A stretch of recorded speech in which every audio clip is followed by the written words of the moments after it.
आम खबर दें आपको, नून लीग के सदर शहबाज शरीफ का नाम ECL में डालने का उसूली फैसला। आज काबीना कमेटी के इजलास में सिर्फ रस्मी कार्रवाई होगी। ज़राए का कहना है कि वजारत दाखिला ने नैब की जानिब से भेजे गए शवाहिद और दस्तावेजात नाम ECL में डालने के लिए काफ़ी करार दे दिए। बात कर लेते हैं बोल न्यूज़ के नुमाइंदे सिद्दीक साजिद से। सिद्दीक, क्या तफसीलात हैं? जी बिल्कुल, आज कायदे हिज़्ब इख्तिलाफ और मुस्लिम लीग नून के सदर शहबाज शरीफ का नाम जो है वो ECL में डालने के हवाले से हतमी फैसला जो है वो कर दिया जाएगा। इस हवाले से जो सिफारिशात है काबीना कमेटी में ECL जो है उसमें पेश की जाएंगी और ज़राए का ये कहना है कि आज सिर्फ रस्मी कार्रवाई होगी, क्योंकि नैब की जानिब से जो दस्तावेजात और शवाहिद पेश किए गए हैं वो शहबाज शरीफ का नाम ECL में डालने के लिए काफ़ी है।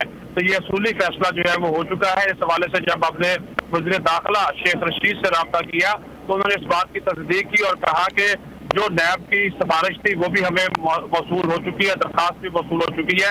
आज हम इसका जायजा लेंगे। और उन्होंने कहा कि काफी जो है वो भारी मवाद है शहबाज शरीफ के खिलाफ और उनका नाम ECL में डालने के लिए ये अहम शवाहिद हैं। और उन्होंने एक लफ्ज इस्तेमाल किया, उन्होंने कहा कि मेरे ख्याल में आज शहबाज शरीफ को जो है ECL में डालने के हवाले से जो है वो फारिग कर दिया जाएगा। तो ये उनका एक अल्फाज है। और साथ ही साथ उन्होंने कहा कि नैब की जानिब से जो दस्तावेजात और शवाहिद हमें दिए गए हैं वो काबीना कमेटी के सामने लाने के बाद आज ही हम जो है वो वफाकी काबीना को भिजवा देंगे। और हो सकता है कि फिर सर्कुलर की मंजूरी के जरिए आज ही उनका नाम ECL में डालने की मंजूरी दे दी जाए। जी, शहबाज शरीफ का नाम एग्जिट कंट्रोल लिस्ट में डालने की मंजूरी दे दी गई है। बहुत शुक्रिया सिद्दीक साजिद, आपने इस हवाले से आगाह किया।